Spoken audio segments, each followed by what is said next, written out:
Jimbo's Garage. Good afternoon, everyone, and welcome back to Jimbo's Garage. Well, my wife and I do a lot of cooking, and often the recipes that we use require herbs and spices and vegetables, and we currently go to the local produce stand or grocery store to get those items, and that's fine.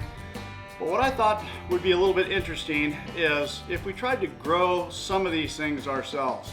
And so I've got this idea about building a raised planter box that would be able to help us grow some of these herbs and spices and small little vegetables.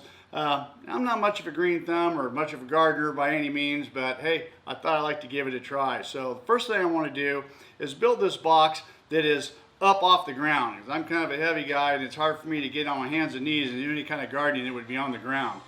So I've got this idea of building this box that's roughly 24 inches wide by 5 foot long by about 36 inches high. And we're going to have 3 different sections in it, and that would split things up so I'd be able to have herbs and spices and vegetables in certain areas. And so that's what we want to do, and I'm using most of the stuff that I have here in the shop. I do have to pick up a couple of things to complete this project, but I think it's going to be a fun project. So with that said, let's get started.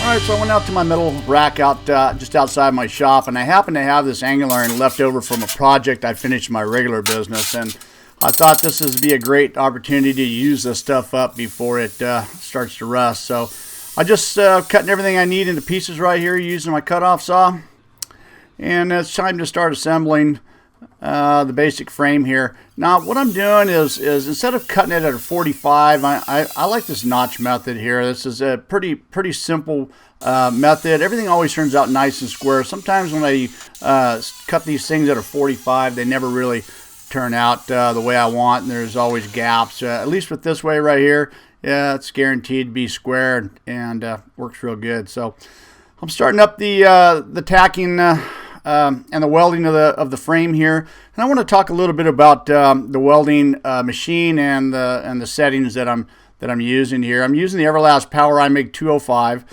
which has worked out really well for me. And settings are kind of important. This is 1/8 inch material, and I found the best for this welder and the best for me, the setting is about 18.5 volts, and I like the wire feed right between 250 and 260. It seems to work the best. Now, every welder may be different, and but for me, this works out the best. And I'm using, for mostly everything I do, I use 30 thousandths wire. So I'm starting the assembly right here and starting to tack things together, and you can see everything is going together here pretty good. And I'm welding the legs in right here, and you're going to see here in a minute that, well, you know, I get going fast, and there you go. I put the leg on backwards right there and realized it right here, and oh boy. All right, we'll cut it off, get it going the right direction right here, and we'll be moving along quite nicely. But, you know, that happens every now and again. I get thinking about a lot of things, and sometimes you make mistakes, but it's all good. So here it is. I'm just, you know, I'm getting ready to put the shelf material in here, and I picked up some expanded metal at the surplus store, and I got it for like $5, so it's hard for me to turn down. It's not exactly what I wanted to use, but it's going to work out pretty good. It's pretty thin material. I don't want to say 20 gauge or something, 22 gauge maybe, and so I'm just putting some reinforcement in there, some 1-inch straps. And once I did that, then I just went ahead and once I knew everything was nice and square and all put together, I just went ahead and just finished all the welding out, and you know, on the whole project. And you can see everything has come together really nice. So far, I'm pleased with the way it's all working. Everything is nice and square and starting to look like something. And then I just took the flap disc and went around and cleaned up and ground down all the rough edges to kind of smooth things up. And this is where the expanded metal comes in. Now I have these 2 pieces right here. Like I said, they were in the scrap bin, and you know, for $5 I could hardly go wrong, so I figured, hey, I'll make it work. So here I am. I'm cutting these things into 3 pieces. This is what I was able to use, and you know, I'm using I like to use a cutoff wheel to cut this material. Other people maybe, you know, use different methods, but this works out the best for me. You can see it goes and cuts pretty good, especially because of this material also is pretty thin, but hey, it worked out pretty good. And you can see I'm just getting the last piece right here, marking it out, and cut off the last piece right here. It turned out pretty good. Yeah, like I said, it's thin, but hey, it's not going to be supporting a lot of weight, so I'm sure it'll be just fine. A little small thin cutoff wheel is what I use. Just pop them into place right here, and once everything got in there, it fit really good. I just went around and about every 2 or 3 inches, put some tack welds and held everything down. It was enough. That's all it really needed to hold everything into place. That worked out pretty good. Plus, this stuff was really thin, so it sure didn't take much to burn through. I had to be pretty careful with that. Well, now this is all done, I'm going to push this aside right now, and it's time to start making the box. Now, I got this plywood left over from a job again. It was hard for me to throw away this material. It's in pretty good shape, and so I thought, hey, well, this is what I'm going to use to make the box. It doesn't have to be perfect, but again, stuff that I have sitting around is better than throwing it away. So I'm just going to measure things out, and this is where I'm going to, when I build this box, yeah, the Dewalt track saw, that thing's money. That thing works really well. So when I build this box, I'm going to go ahead and divide it into 3 sections, and I'll show you why here in a minute. And here's my table saw table. This worked out pretty good, and the long fence extension, I just recently did a video on that, and you can see it works perfect for cutting long stock like this, and I was really pleased with that worked out. So I just went and ripped everything I needed to build this box, all the sides, the dividers, and the bottom as well. And once I got it all done, just took it over and just did the final cutting on the miter saw. Yeah, the Bosch miter saw has been a really cool tool for me in the shop as well. It's got a big wide cut. I think it's like 13.5 inches, so it works out really well. Most stuff is about 11.5 inches, so it covers that shelf material pretty good. And then some final trimming. Now the assembly. Now you can see these boards are slightly warped, and this is why I decided I was going to make dividers in there to help pull everything nice and square. Now I'm just gluing things together. I'm just using some Tite Bond glue, and I'm using some 1.25 inch staples instead of brad nails. Staples, man, these things are so strong. Once you start stapling things together, without the glue, it's hard to get things apart with these staples. But I just glued everything up and stapled everything together. You can see how the staples works really well, nice and clean. I really like it, super strong. So here's the dividers. You see, I'm putting them in there. It's going to divide it into thirds. Now the board's the long part of the box is slightly warped. So after putting these dividers in and then staple them together on both sides, it pulls everything in, and that box ended up being nice and perfectly square, and that's just what I was hoping for. So some final sanding right here to soften up the edges and be sure there's no splinters or some rough edges.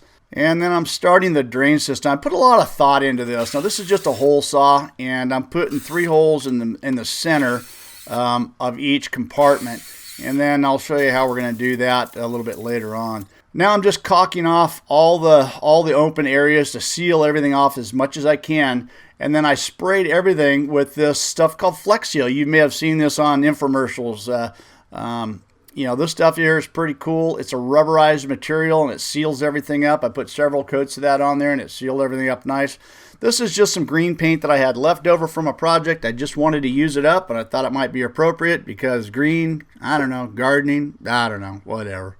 That's what I did. It didn't look too bad. So here's the drainage I was talking about. This is 1.25 inch PVC, and they fit pretty snug in the holes, the fittings do. So once I cut everything and dry fit everything together, then it was time to do some assembly. I just glued everything up and held it in place to be sure that everything was going to fit really snug, and I would be able to then attach the drain system to the box itself. Once I got everything that was dry fit and glued together, I was happy the way everything turned out.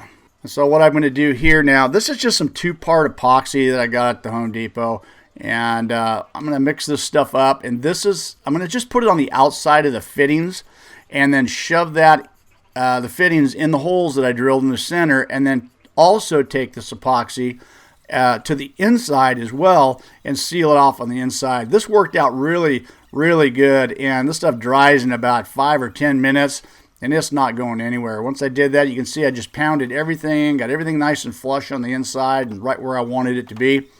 And just about the time I did that, it was already setting up. And this is the inside. I just went ahead and used the rest of it to seal everything off the inside. And there's the drainage. I think that's going to work out pretty good. Just got some paint on it. Yeah, just some simple black. And keep it from rusting. And there's the box in place. And then I'm just finishing up the my custom drain line here. I think it's pretty cool. I think it's going to work out pretty good. I really don't know if we're going to get much water coming out of it, but hey, it's all good. Well, I got everything what appears to be needed for my new planter box, including ready-made herbs and spices.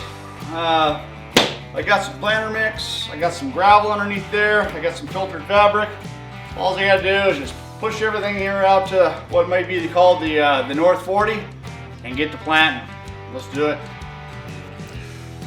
Alright, once I got everything where I'm going, you can see I put the filtered fabric down. I put about 2 inches of gravel in the bottom of each one of them. And that's what that looks like. That's kind of going to help for the drainage. And then I folded that fabric over the top and then started putting the soil in. And I just filled up the soil. Now this is planting soil for vegetables. I don't know. You know, hey, I'm sure it's probably pretty good, but you know, once I got all the soil in and I started planting things up, it's starting to look pretty good. I want to let you guys know I'm active on Instagram. I post a lot of stuff there that you don't see on YouTube, so you'd be more than welcome to follow me on Instagram at Jimbos Garage. I hope you guys enjoyed this video. Thanks for watching. Don't forget to rate, comment, subscribe for more videos. See you next time on Jimbos Garage.